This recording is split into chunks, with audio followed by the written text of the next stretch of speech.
In computing, new trends in numerical computing. So आज हम देखने वाले, अभी तक हमने देखा, लास्ट लेक्चर में हमने देखा था न्यूमेरिकल मेथड के लिए प्रोसेस, कि हमको कैसे प्रोसेस फॉलो करना होता है कोई भी न्यूमेरिकल मेथड प्रॉब्लम को सॉल्व करने के लिए। अभी जो न्यूमेरिकल मेथड है इसमें नए ट्रेंड्स क्या है, इस न्यूमेरिकल कंप्यूटिंग में न्यू क्या ट्रेंड्स है जो आज की डेट में शुरू है वो हमको देखना है। So in recent year the increasing power of computer hardware, first तो ये है, the increasing power of computer hardware has affected the approach of numerical computing in several ways. Means जो increasing power in computer hardware का, आज के जो latest computer hardware है उसने क्या अफेक्ट किया है, approach of numerical computing, numerical computing के अप्रोच को चेंज किया है, मतलब फास्ट हम कंप्यूटिंग कर सकते हैं।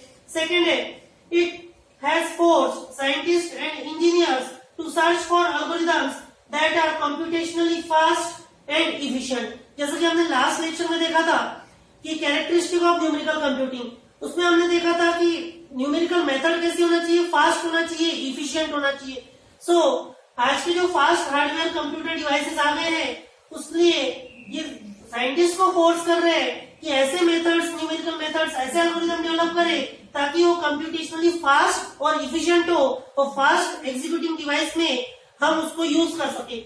थर्ड है, an important new trend is the construction of algorithm. जैसे मैंने बताया ये न्यू ट्रेंड्स है, मीन्स नए नए न्यूमेरिकल मेथड्स डेवलप हो रहे हैं, construction of algorithms to take advantage of specialised computer hardware. जैसा कि मैंने बताया कि जो रिसेंट हार्डवेयर है वो बहुत पावरफुल है, इसीलिए उस हार्डवेयर पे, ऐसे कंप्यूटर पे चलने वाले हमें क्या करना होगा, एल्गोरिथम भी डेवलप करना होगा, मीन्स न्यूमेरिकल मेथड्स डेवलप करने होंगे, such as vectors computers and parallel computers. इन पर चल सके, इन पर फास्ट कैलकुलेशन कर सके, ऐसे हमें क्या करना है, कंस्ट्रक्शन ऑफ एल्गोरिथम करना है। Then another trend is the use of sophisticated interactive graphics. Sophisticated interactive graphics software आ चुकी है in which the user can view the result graphically, जहां पर हम क्या कर सकते हैं, रिजल्ट को ग्राफिकली चेक कर सकते हैं, ग्राफिकली देख सकते हैं, and advise the computer graphically on how to proceed further. Means ज्यादा कुछ कैलकुलेशंस करने की जरूरत नहीं, आप इनपुट फीड कर दीजिए और आफ्टर इनपुटिंग और इनपुट फीड करने के बाद ग्राफिकल रिजल्ट जनरेट हो जाएगा, जहां से हम ग्राफिकली आंसर फाइंड आउट कर पाएंगे। नेक्स्ट ट्रेंड है, one important development which is likely to have an increasing impact on scientific computing is symbolic computations। एक ये नया ट्रेंड आ गया है कि symbolic computations हम कर सकते हैं, means symbolic computation systems would enable us to add, multiply and divide polynomials or rational expressions the same way we would do using pencil and paper। जो हम pencil and paper के through calculation कर सकते हैं, addition, subtraction, multiplication, division of rational numbers और polynomial, वो हम same way में कर सकते हैं symbolically with the help of symbolic computation. Next है object oriented numerical computing. Object oriented numerical computing means अब कंप्यूटर्स में नए नए लैंग्वेजेस आ गए लाइक C++ एंड जावा, जो कि कैसे लैंग्वेजेस है, ऑब्जेक्ट ओरिएंटेड प्रोग्रामिंग लैंग्वेजेस है। तो ऑब्जेक्ट ओरिएंटेड प्रोग्रामिंग लैंग्वेजेस की मदद से हम न्यूमेरिकल मेथड डेवलप कर सकते हैं, because they incorporate concepts such as encapsulation, inheritance, polymorphism and operator overloading। और ये बहुत ही पावरफुल कंसेप्ट है ऑब्जेक्ट ओरिएंटेड प्रोग्रामिंग में। तो इसकी मदद से हम ऐसे न्यूमेरिकल मेथड्स डेवलप कर सकते हैं जो बहुत फास्ट और इफिशिएंट हो। They also support the idea that the program unit should interact with one another only through clearly defined interfaces। Means हम इन लैंग्वेजेस की मदद से इंटरफेसेस बना सकते हैं जो क्या करेंगे, आपस में इंटरैक्ट करेंगे। And the innovations and inventions in computer technology during the last 2 decades have led to the development of variety of personal computers। तो ये जो नए इन्वेंशंस हुए हैं, इनोवेशंस हुए हैं कंप्यूटर टेक्नोलॉजी में, इसी वजह से क्या हुआ है, लास्ट डिकेड में development of variety of personal computer, अलग अलग टाइप के पर्सनल कंप्यूटर्स डेवलप किए गए हैं। दे आर सो वर्सेटाइल, इतने वर्सेटाइल है that they have become indispensable to engineers. इतने वर्सेटाइल है मतलब किस किस के पर्पस के लिए यूज हो सकते हैं, इंजीनियर्स के लिए बनाए गए अलग टाइप के पर्सनल कंप्यूटर्स, साइंटिस्ट के लिए, business executives, managers, administrators, accountants, teachers and students। Means all the fields of the personal computers. Modern computer possess certain characteristics and abilities. आज के जो मॉडर्न कंप्यूटर्स है वो कुछ एबिलिटीज और सर्टन उसमें कैरेक्टरिस्टिक्स है एंड दे कैन, मतलब कौन कौन से कैरेक्टरिस्टिक्स है मॉडर्न कंप्यूटर के, ये जो न्यू ट्रेंड्स है न्यूमेरिकल कंप्यूटिंग में, तो मॉडर्न कंप्यूटर की कैरेक्टरिस्टिक है वो हम देखेंगे वन बाय वन. फर्स्ट है perform complex and repetitive calculation readily and accurately. जैसा कि हमने पहले दिन से देखा है न्यूमेरिकल मेथड्स जो होते हैं वो कैसे होते हैं, रिपीटेटिव होते हैं, उसको रिपीट स्टेप के थ्रू हमें परफॉर्म करना पड़ता है. और कैरेक्टरिस्टिक में हमने देखा था कि वो कैसे होना चाहिए कि वो कन्वर्ज होना चाहिए एक्यूरेट आंसर की ओर. तो आज के जो कंप्यूटर है they can perform complex and repetitive calculation rapidly and accurately.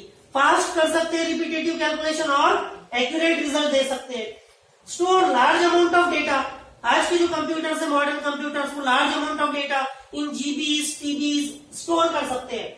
And information for subsequent manipulation, जिसमें हम आगे चल के क्या करना होगा, हमें कुछ मैनिपुलेशंस करने होंगे.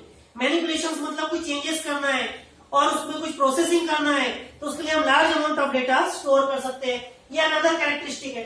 Then third one is hold a program of model which can be explored in many different ways. Fourth one is make decisions. आज के जो कंप्यूटर्स है वो डिसीजन लेने में सक्षम है. Means they can make decisions कि अगर ये रिजल्ट है so what way we should go, हमें कौन से रास्ते जाना चाहिए, और अगर रिजल्ट कुछ अलग है तो हमें क्या डिसीजन लेना चाहिए. That is they can make decision और दे कैन गिव, वो अपना सजेशन हमें दे सकते हैं. Fifth one is provide information to the user. Users को इंफॉर्मेशन प्रोवाइड करते हैं, जैसे कि बहुत सारी इंफॉर्मेशनल साइट्स अवेलेबल है इंटरनेट पे, तो इंटरनेट के थ्रू हम इंफॉर्मेशन गैदर कर सकते हैं. आज आपको कोई भी इंफॉर्मेशन चाहिए तो आप गूगल के थ्रू या डिफरेंट सर्च इंजन के थ्रू इंटरनेट से ले सकते हैं. Sixth one is automatically correct और modify certain parameters of a system under control. कई बार हम देखते हैं हम टाइप करते वक्त हमारी कुछ स्पेलिंग मिस्टेक हो जाती है, तो वो कंप्यूटर्स क्या कर सकते हैं, उसको ऑटोमेटिकली करेक्ट कर सकते हैं. सो दे कैन ऑटोमेटिकली करेक्ट करेंगे और उसको मॉडिफाई भी कर सकते हैं. Certain parameters of a system under control. They can draw and print graphs. ऐसे कंप्यूटर्स आ गए जहां पर हम ड्रॉ कर सकते हैं, ग्राफ्स प्रिंटिंग कर सकते हैं. Converts with the users interactively. Users के साथ कन्वर्सेशन कर सकते हैं. Next one is engineers and scientist make use of high speed computing capabilities. So engineers जो है, साइंटिस्ट जो है, वो इस कंप्यूटर के हाई स्पीड कैपेबिलिटी को यूज कर सकते हैं of computer to solve complex mathematical model. और न्यूमेरिकल मेथड हमारा जैसे कि सब्जेक्ट है, हमने देखा है फर्स्ट स्टेप यही है कि हमें क्या करना है, मैथमेटिकल मॉडल डेवलप करना है, उसके बाद न्यूमेरिकल मेथड डेवलप करना है और उस न्यूमेरिकल मेथड को अप्लाई करना है. तो ऐसे कॉम्प्लेक्स मैथमेटिकल मॉडल को इंजीनियर्स और साइंटिस्ट सॉल्व कर सकते हैं, ये जो न्यू ट्रेंड्स है, ये जो न्यू कंप्यूटर्स है, इसकी मदद से. एंड डिजाइन प्रॉब्लम सॉल्व की जा सकते हैं. Many calculations that were previously beyond study have now become possible. ऐसे बहुत से कैलकुलेशंस जो पहले हम सोच भी नहीं सकते थे, दे वेयर बियॉन्ड स्टडी के बाहर थे, हम नहीं कर पाते थे, बिकॉज वो कैलकुलेटिंग डिवाइस, वो ऐसे हार्डवेयर हमारे पास अवेलेबल नहीं थे, वो आज पॉसिबल हो चुका है because of modern computer. So computers have help automation of many industrial and business system. अब ये न्यू और ट्रेंड है कि automation of many industrial and business system. बहुत सारे इंडस्ट्रियल और बिजनेस सिस्टम में ऑटोमेशन हो चुका है. ऑटोमेशन होने की वजह से एडवांटेज ये हुआ है कि लेबर कम लगते हैं और सभी जो टास्क होते हैं वो मशीन की मदद से फास्ट एग्जीक्यूट हो जाते हैं. इसके कुछ एग्जांपल देखते हैं. They are used extensively in manufacturing plants and processing industries, power distribution system, airline reservation system, banking system and so on. ये सभी जगहों पर जैसे कि मैन्युफैक्चरिंग प्लांट है, प्रोसेसिंग इंडस्ट्री है, पावर डिस्ट्रीब्यूशन सिस्टम है, एयरलाइन रिजर्वेशन सिस्टम है, बैंकिंग सिस्टम है, यहाँ पर मॉडर्न कंप्यूटर का यूज किए जाने की वजह से ह्यूमन रिसोर्स कम लग रहा है. एंड अनदर जो न्यू ट्रेंड है that is a CAD CAM. Computer aided design and computer aided manufacturing are the most powerful industrial application today. ये बहुत पावरफुल इंडस्ट्रियल एप्लीकेशन है जो आज हम यूज कर पा रहे हैं because of new trends in numerical computing. उसके अलावा मॉडलिंग एंड सिमुलाइजेशन यूज किया जाता है रिसर्च में. Is an another area where computers increasingly use, जहां पर कंप्यूटर ज्यादातर यूज किया जा रहा है. This has greatly accelerated the research in such areas as physical and social sciences, medicine, astronomy and meteorology. जैसे कि मॉडलिंग एंड सिमुलेशन जो है मैंने बताया रिसर्च में यूज किया जाता है, जो पीएचडी स्कॉलर्स होते हैं वो इसे यूज करते हैं। तो इस प्रकार से ये हमने देखा new trends in numerical computing. हमारा जो यहाँ पर जो है फर्स्ट यूनिट कंप्लीट होता है। नेक्स्ट यूनिट है एरर्स इन कंप्यूटिंग, जो हम देखेंगे अगले लेक्चर में।